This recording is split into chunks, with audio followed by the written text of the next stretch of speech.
Hi, it's Mike from Mike's Unboxing Reviews and How To, and on today's video we're going to take a look at what is possibly the absolute cheapest 360mm AIO on the market at the moment.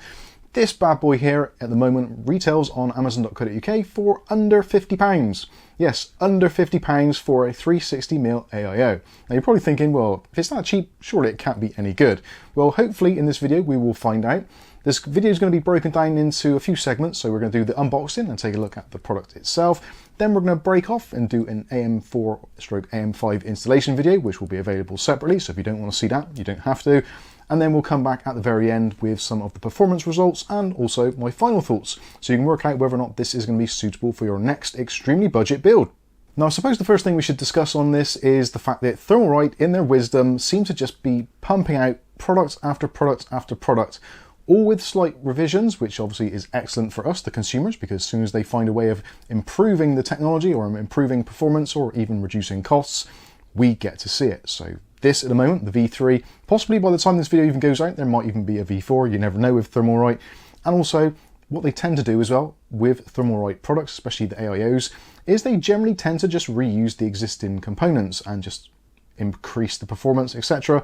So that means that generally if you're looking at one of these models, such as this is the Aqua Elite V3 in white. If you're looking at some of the other models, such as maybe the Frozen Warframe, etc., generally they're all going to be using the same components, pretty much the same fans, pretty much the same radiators, all that kind of stuff, and possibly even the same pumps, just the visual appearance may be different. So if you're not particularly bothered about the visuals and you just want to have possibly the cheapest cooler on the market, then this is definitely worth taking a look at. So starting off looking at the packaging, as you can see, this is the Aqua Elite 360 White version 3 made by Thermalright, and it's an all-in-one liquid cooler for 360mm, so three 120mm fans. Got a big splash of addressable RGB on the fans and also on the pump head as well. And this is using their new SS2 easy mount technology and is suitable for both Intel and AMD processors. With Intel, it is suitable for the LGA 1700 and also the LGA 1851 if you manage to get into that. And on the AMD side of the fence, we're looking at AM4 and AM5 compatibility. Not for AM3, unfortunately, although realistically, I don't think many people will be using that sort of system. And at least if they are, they probably won't be water cooling it. Taking a look at the specifications, so this is using the TL C12W fans, which we've actually reviewed previously. Those are actually pretty good, and you can pick those up as a set of 3 for somewhere in the region of about £15 more times than not, so hence why this is so cheap. Looking at the dimensions of the fans, they're a normal 120 by 120 by 25mm, and they have a rated RPM of up to around about 1500 RPM. Noise levels are pretty good. Airflow is at 66.17 CFM, which is yeah, pretty reasonable, pretty average for a fan. And we've got quite a low static pressure there of 1.53 H2O.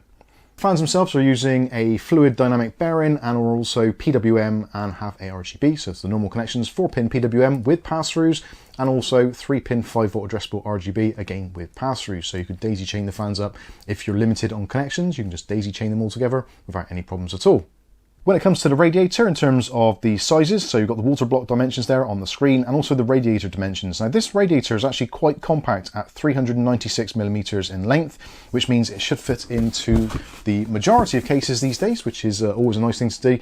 Quite often you see these radiators and they're sort of 400mm or bigger, in which case some instances it won't fit very easily into your chassis. So do bear that in mind and do your measurements first, just to make sure it's going to actually fit. Even though you've got room in your case for 3 120mm fans, that doesn't always mean you can put in a 360mm AIO. So on the other side of the box, it's got some interesting information there where it says it's got the magnetic assist performance fans, which I don't really know what that means, other than the fact that the fans use magnets in the motors, as do pretty much all fans. So yeah, not too sure what that's about. It's got the SS2 universal mounting system, so for all sockets, addressable RGB support and an easy install experience. Well, I think we'll be the judge of that as we go through into the next part of the video. So first of all, we'll take a look at the accessories and see what it's all about and the mounting system. So it's actually nicely laid out as well. So you get a bag with basically everything in, but then it's separated down. So you've got your Intel bag with all the Intel fitting kit, and also you've got your AMD bag with all of its fitting kit. The AMD one is significantly easier and far fewer parts. Basically, you've got some spacers, a bracket and some screws. Whereas with the Intel, you've got the backplate, because Intel motherboards don't generally have a backplate. You've also got the brackets, and also you've got individual sections there for the different types of Intel processors, all of which are clearly explained in the user manual. And even though this is an extremely cheap piece of kit, the user manual is excellent and it's all laid out there nice and easily, and all of the bags are actually lettered as well. So if you're not too sure what it is, just check out the letter on the diagram and you know exactly which bits you need. The only thing I would say with the bags is they are the kind of one-time open. I would like to have seen Ziploc bags or like little druggy bags, so you can put your components in and not have to worry too much about it. So if you open them and then you decide to change your mounting kit, putting things back might be a little bit confusing, but generally it's all color coded. With the Intel, you've got the blue sections and black, and also for AMD, you've got the kind of orangey red. So yeah, it's pretty straightforward, shouldn't be too much of a problem. And speaking of not being too much of a problem, when it comes to wiring up a massive amount of fans like we've got in here, sometimes that can be an issue, but don't worry. Even though this is really cheap, they've actually included a very small but very handy PWM hub. So you can plug that into the output for your CPU header on the motherboard and plug in the 3 fans into there. So if you're limited on headers or you don't fancy daisy chaining, you can go ahead and use that. I think it's actually a little bit of a overstep with this because you don't really need it, and obviously it will add to the cost in some way, shape or form, but it's nice to see it included anyway. Other things which are included as well, you do get a tube of TF7 thermal paste. This stuff is actually really good, and again, even though this is a very cheap kit, the TF7 does perform very, very well and is easily as good as things like Arctic MX4, MX5, etc. So yeah, nice to have that included. And also there is a bag of mounting screws to attach the radiator to your case. And next we can take a look at the radiator assembly itself, and it's actually really nice that they've actually basically done everything for you from the factory, so it's almost ready to go. The fans are pre-mounted on there. You can see on the top we've got our cables, so you've got your PWM and addressable RGB cables, all of which are daisy chainable, so you can just connect those up together and then leave one of the kind of cables a little bit longer to connect up to your motherboard. You also got on the pump head itself, of which is actually quite nice. You've got a nice design on there. This is something which I feel has been improved. Previous pump heads, the plastic has been a little bit on the kind of flimsy and weak side, and for some of the ones which have actually got metal, you do hear a little bit of a whine from some of the pumps, but I've actually tested this in our live stream, which we did on a Saturday evening, and just connected it up, and the pump is basically silent. So that is one of the biggest problem areas for a lot of AIOs. They can be excellent performing, but sometimes the pumps can be dreadful. This one, I think, is possibly one of the best I've heard on the market so far.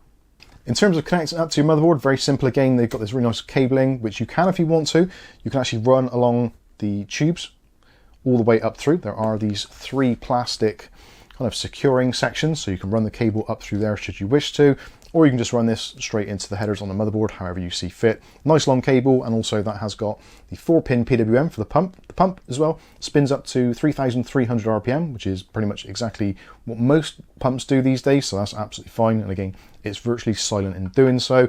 And when it comes to the addressable RGB, that's the same deal again. So you've got the 3-pin 5-volt addressable RGB, and also you've got a pass-through as well should you be limited on headers, so you can connect up other things and daisy chain them if you need to. Like I said, the radiator comes in at 396mm in length, which is excellent, and all the other dimensions are basically the same. I'll put the information on the screen so you can see that right now. But overall, yeah, I think this is a pretty decent bit of kit. The fact that it comes pretty much completely assembled is excellent. So realistically, all you need to do is to put the screws into the top to hold it into your case, set up your mounting bracket, and you're pretty much good to go. And speaking of which, at this point now, I'm going to break off from this video to do the installation video, and then we'll come back with the results and my final thoughts. Okay, so we're back, and the installation has been done, and as you can probably see, and you've probably seen from some B-roll, it's in the case, and it was actually a relatively straightforward thing to do. There's a lot of cables to deal with, but then there are 3 ARGB fans plus ARGB on the pump, so you're inevitably going to have some wiring. But if you want to pay for not having wiring, obviously that is an option as well. You can get other brands with better connections, or say easier connections, but this is absolutely fine. And I've got to say, for under £50, this is absolutely spectacular performance and very, very easy to install. It went together very easily. The only thing I would say possibly is the screws actually connecting the pump head to the actual brackets could do with being a couple of millimeters longer, just so that you can get a couple of screws turns started on each end a little bit easier without having to put a little bit of pressure on there. But other than that, is absolutely fine. And in terms of performance, it does very, very well indeed. Now, I've tested this directly from what was in the system previously that you probably saw at the start of the video, which was my Thermaltake 360 Ultra. This is part of the TH range. And the TT360 Ultra is no slouch. And in terms of performance between the two, so exactly the same performance, just done a 5-minute loop of Cinebench just to heat things up a little bit to see how it performs, which is what I generally tend to do. Obviously, if you want to do your own testing and do it considerably longer, you certainly can do. That is entirely down to you. But let's take a look at some of the benchmark results. So we'll start off with the Thermaltake. So lows there of 36.9 degrees Celsius and highs of 91.8. And if we go and look at the Thermalright 360 V3, we got lows of 33.8, which was actually very low. Wasn't expecting it to be quite as low as that. And highs of 92.5. Now that was at a 21.5 degree Celsius room. So taking that into account, we're looking at lows of 16.5 Celsius on the 360 Ultra and highs of 71.4. And with the Thermalright 360 V3, we're looking at lows of 12.3 and highs of 71. So it's done very, very well indeed. But how does that actually equate to actual performance numbers? So looking at the Cinebench scores that was being run at the time, so the Thermaltake 360 Ultra got 19,653 points, and the Thermalright 360 V3 Elite Ultra scored 19,466 points. So basically within spitting distance of each other, and considering the massive price differential between the two, I think it's a pretty strong contender, especially for the money. I think it's absolutely stunning value for money. And in terms of noise levels, I've got it running at the moment, and the pump is running at full speed, and I can just about hear it. My hearing is very sensitive to pump noise and fan noise, but it's yeah, it's very quiet indeed, and considerably better than the one I tried last time, which I actually had a complaint that the fans and also the pump were very noisy. Now, this new improved V3 design does appear to basically eliminate all of that stuff. The fans are excellent. They do make a little bit of noise when they're at the highest speeds, and anything over about 1,000 RPM, you can definitely tell they're moving, but certainly they're not too destructive in terms of my eardrums, so that's very nice to say. Again, most of the time you're probably going to have your fans on a very low speed anyway, just idling along. But when it's under load, it does seem to deal with the pressure quite well. So yeah, overall for just around 45 to 50 quid, I think this is absolutely spectacular value for money. I think there isn't really another reason that you could say, well, why should I not have water cooling in my system? This is basically kind of perfect for the money, and it's only about £20–25 more expensive than a decent air cooler. So if you do want that extra performance to soak up some of the temperatures. Now I should say as well, all the results on today's testing are with a Ryzen 7 7700X, which generally likes to go to kind of 95 degrees Celsius and just stay there all day long.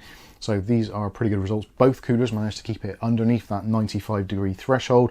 So that's pretty impressive in itself. But yeah, overall, excellent stuff. Also something as well, which I didn't highlight as well when we were taking a look at the cooler earlier, there is actually a fill port on the side of the radiator. So if for some reason in a couple of years time, after the warranty is expired and you're finding it's making a little bit of noise or it's gurgling because some of the fluid has evaporated, which inevitably it will do at some point, there is actually a relatively easy to access fill port on the side, just a little plastic cover over there, leave it off with a knife or a screwdriver, and then you can refill the radiator should you wish to, which is a nice thing to be able to do. Saves you having to take the pump apart and do it all that way, which is an absolute pain in the backside. So yeah, nice that they've included that or allowed us to do that. And there doesn't appear to be a warranty void if removed sticker or anything on it. So if you want to refill it, you're more than welcome to do so. Anyway, I've whittled on for way too long. Hopefully you've enjoyed this video. If you have, smash the like button. If you want to see more content like this on a daily basis, maybe consider hitting subscribe and the chime notification. That way you'll be notified of future video releases. But for now, I've been Mike. This is Mike's Unboxing Reviews and How To. And hopefully we'll catch you in the very next video. Thanks for watching.